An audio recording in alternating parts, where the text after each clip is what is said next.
योगी तेरी तानाशाही नहीं चलेगी, नहीं चलेगी। किसानों के सम्मान में आम आदमी मैदान में, किसानों के सम्मान में आम आदमी मैदान में। 4-5 हमारे किसान शहीद हो गए हैं और पता नहीं कितने वहाँ अस्पतालों में पड़े हैं। और ये सरकार जो है ये किसानों का खून पी रही है। अब ये पता नहीं कितना खून चाहिए इसको, हमारे प्रधानमंत्री को। ये किसानों का खून पीना 600 किसान का उधर खून पी लिया, अब यहाँ खून पीना शुरू कर दिया यूपी में भी। अब करे तो करे क्या, हमें तो रोन आ रहा है। कितना सरकार ने बर्बाद कर दिया किसानों को इस सरकार ने। और ये सरकार लोकतंत्र की हत्यारी तो थी ही थी, अब ये किसान हत्यारी भी बन गई है। सरेआम जिसको कहते हैं कि ऐसे शांतिमय तरीके से प्रदर्शन कर रहे किसानों के ऊपर जो गाड़ियाँ चढ़ा करके उनकी हत्या की है, उसके बाद उन पर गोलियाँ चलाई गई हैं। ये भारत का नागरिक कभी भी इस चुनी हुई सरकार से ये आशा नहीं करता था। किसानों के जो एक शांतिपूर्ण ढंग से आंदोलन हो रहा था, उस आंदोलन को कुचलने की एक षड्यंत्रपूर्ण तरीके से षड्यंत्रकारी साजिश के तहत कल जो कार्य किया गया वो हुआ। सबसे बड़ा दुखद विषय है कि ऐसी षड्यंत्रकारी योजना केंद्र की और राज्य सरकार बना सकती है, ये अपने आप में बड़ा दुर्भाग्य का विषय है। फांसी दो, फांसी दो।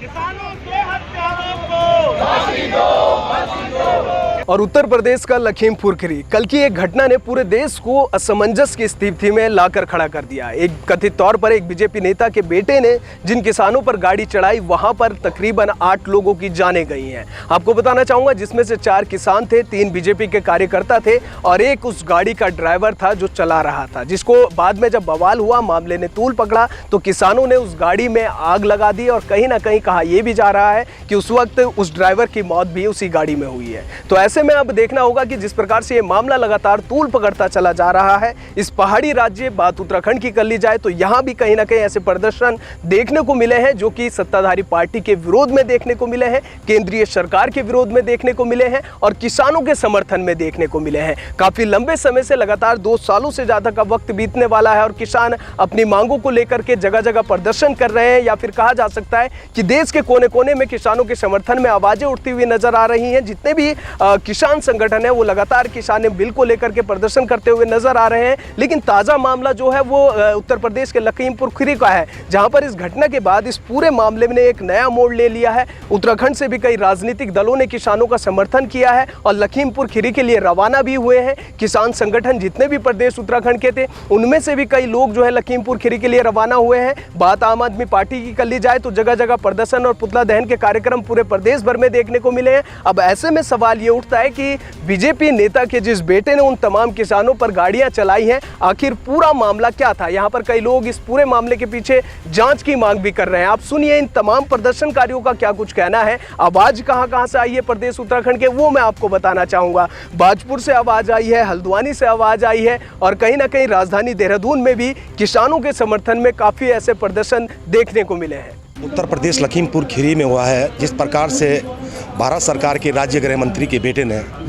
निर्मम किसानों की हत्या की है, गाड़ी से रौंदा है। ये पूरे भारत में नहीं, पूरे देश में, पूरे विश्व में इसकी भर्त्सना की जाती है और किसान संगठन भी इस घटना की घोर भर्त्सना करता है। कांग्रेस पार्टी भी इसकी घोर भर्त्सना करती है। आज संयुक्त मोर्चा के आह्वान पर किसानों ने आज एक बैठक कर एसडीएम कार्यालय का घेराव किया है, ताकि जिस प्रकार से सरकार तानाशाह हो चुकी है, लंबे समय से शांतिप्रिय तरीके से आंदोलन कर रहे किसानों पर जिस प्रकार योगी सरकार ने लाठी और गोलियों के बल पर इस आंदोलन को कुचलने के लिए अपने गुंडों को इस कार्य के लिए लगाया है, इसकी हम कड़े शब्दों में निंदा करते हैं और मुंह तोड़ जवाब देने के लिए संयुक्त मोर्चा किसान सड़कों पर उतर चुका है। आगे जो भी निर्णायक सहमति बनेगी किसानों की, उस हिसाब से रूपरेखा तैयार कर अब इस लड़ाई को सड़कों पर उतर कर लड़ना होगा। इस सरकार का मुंह तोड़ जवाब देना होगा, क्योंकि ये तानाशाही सरकार बिल्कुल हिटलरशाही हो चुकी है।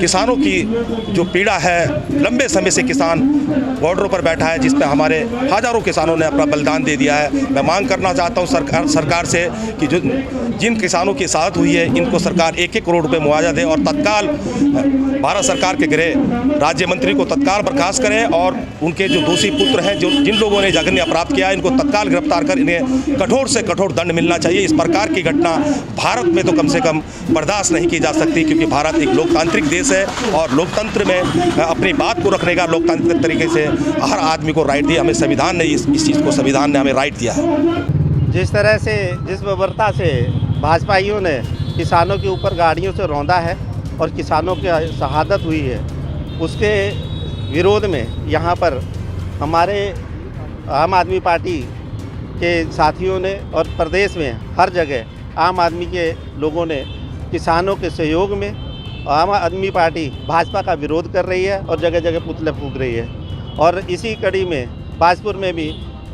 भगत सिंह चौक पर हमने पुतला फूंका है। पार्टी इस चीज़ का कृत्य का विरोध करती है, निंदनीय काम किया है और हम उनके लिए, किसानों के लिए हमेशा साथ में थे, साथ में हैं, साथ में रहेंगे। भाजपा के जो दोमुहा चरित्र था, सबका साथ और सबका विकास, वो अब सामने आ रहा है कि सिर्फ अंबानी और अडानी का साथ और किसानों का विनाश वो जग जाहिर हो चुका है। और किसानों के साथ जिस तरह से बर्बरतापूर्ण कार्य किए जा रहे हैं, उनका हम पूरा विरोध करते हैं और हमेशा विरोध में रहेंगे। रोष और नाराज़गी की अगर बात कहें तो जो घिनौना कार्य कल लखीमपुर खीरी में सरकार के मंत्री के बेटे ने जो किया है, वो बिल्कुल ही बर्दाश्त से बाहर कार्य है। और ये सरकार लोकतंत्र की हत्यारी तो थी ही थी, अब ये किसान हत्यारी भी बन गई है। सरेआम जिसको कहते हैं कि ऐसे शांतिमय तरीके से प्रदर्शन कर रहे किसानों के ऊपर जो गाड़ियाँ चढ़ा करके उनकी हत्या की है, उसके बाद उन पर गोलियाँ चलाई गई हैं। ये भारत का नागरिक कभी भी इस चुनी हुई सरकार से ये आशा नहीं करता था कि ये सरकार इतनी घिनौनी हरकत पे उतर जाएगी। लोगों के रोष की अगर मैं बात करूँ, डोईवाला का जितना किसान है, जितना यहाँ का मजदूर है, जितना यहाँ का नागरिक है अच्छी सोच रखने वाला, वो सब धीरे धीरे एकत्रित हो रहा है। और जानबूझ के सुनियोजित हत्याएं हैं, ये अकेले किसानों की हत्या नहीं है, ये लोकतंत्र की हत्या भी है कि जो आवाज़ उठाएगा, अन्याय से पीड़ित कोई भी हिस्सा समाज का आवाज़ उठाएगा, तो उसका यही हश्र होगा जो लखीमपुर में प्रदर्शन कर रहे किसानों का होगा। ये सत्ता जाहिर करना चाहती है। और जिस प्रकार से ये लोगों की आवाज़ को दबाने की कोशिश कर रहे हैं, 3 काले कानूनों के खिलाफ सारा हिंदुस्तान उद्वेलित है, सारे देश के किसान उद्वेलित हैं। लेकिन ये उनकी बात सुनने के बजाय अब असली स्वरूप भाजपा ने अपना दिखा दिया है। उत्तर प्रदेश में किसानों को कुचल करके उनको मार कर 4-5 हमारे किसान शहीद हो गए हैं और पता नहीं कितने वहाँ अस्पतालों में पड़े हैं। और ये सरकार जो है ये किसानों का खून पी रही है। अब ये पता नहीं कितना खून चाहिए इसको, हमारे प्रधानमंत्री को। ये किसानों का खून पीना 600 किसान का उधर खून पी लिया, अब यहाँ खून पीना शुरू कर दिया यूपी में भी। अब करे तो करें क्या, हमें तो रोन आ रहा है। इतना सरकार ने दुख कर बर्बाद कर दिया किसानों को। सरकार ने हमारे पल्ले कुछ नहीं रहने दिया, सरकार ने कंगाल कर दिया। कहाँ तेल का रेट जब सामानों में पहुँच गया, कहाँ ट्रैक्टर किसान जोतेंगे, कहाँ अन्न पैदा करेंगे। हम अन्नदाता हैं, अन्नदाता कहते हैं हमारा अन्न खाती है सरकार। और नमक हराम सरकार है ये मोदी जो है ये कह रहा था तुम्हारी आमदन में दुगनी कर दूंगा। इतना झूठा आदमी दुनिया में कोई नहीं है। हमें ठग लिया इसने, कह के हम दुगनी करा दूंगा। हम ठगे गए हैं, अब हमें पता चला कि हम ठगे महसूस हो रहे हैं। हम अब किसान जो है ये शाहजहांपुर और ये पीलीभीत जितने डिस्ट्रिक्ट साथ हैं, पूरा किसान वहाँ पहुँच गया है। कोई हिसाब नहीं, इतना किसान वहाँ पहुँच जाएगा। ये करनाल जो था ना कांड हुआ, वही चीज़ वहाँ बनेगी। अब जो किसान यहाँ हैं वो ये काम करेंगे, कई पुतले फूकेंगे, कई कुछ करेंगे। ये इस प्रकार से जो किसानों की हत्या हुई है, उसको हम किसी भी तरीके से दुर्घटना नहीं कहेंगे, बल्कि वो हत्या है और सोची समझी साजिश है। किसानों के जो एक शांतिपूर्ण ढंग से आंदोलन हो रहा था, उस आंदोलन को कुचलने की एक षड्यंत्रपूर्ण तरीके से षड्यंत्रकारी साजिश के तहत कल जो कार्य किया गया वो हुआ। सबसे बड़ा दुखद विषय है कि ऐसी षड्यंत्रकारी योजना केंद्र की और राज्य सरकार बना सकती है।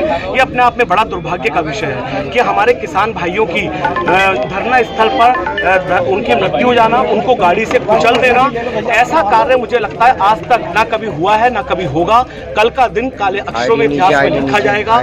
जिस प्रकार से तानाशाही पूर्ण रवैया केंद्र की और राज्य की सरकार कर रही है, ऐसा आज तक कभी भी किसी सरकार ने नहीं किया। हम लोग इसका घोर विरोध करते हैं। हम लोगों ने सड़क पर भाजपा सरकार का पुतला फूका। उसके उपरांत मृतक जितने भी हमारे किसान भाई शहीद हुए हैं, शहीद कहूंगा मैं उनसे, क्योंकि अपने अधिकारों की लड़ाई लेते हुए उनको मारा गया है, तो कहीं ना कहीं वो शहीदों की श्रेणी में आते हैं और निश्चित रूप से वो शहीद हैं क्योंकि अपने अधिकारों की लड़ाई के लड़ रहे हैं। उन सभी को हमने अपनी श्रद्धांजलि अर्पित की है। श्रद्धांजलि अर्पित करने के उपरांत हम सभी लोग कोतवाली में अपनी गिरफ्तारी देने के लिए इस उसमें आए हैं कि हम विरोध करते हैं और जिन लोगों ने, जो केंद्रीय मंत्री का बेटा है, उनके संग जो लोग थे, उनको तुरंत पकड़े, उनको गिरफ्तार करें और उनके खिलाफ कार्रवाई हो और उनको जेल भेजा जाए। ये हम सब लोगों की इसमें पुरजोर मांग है।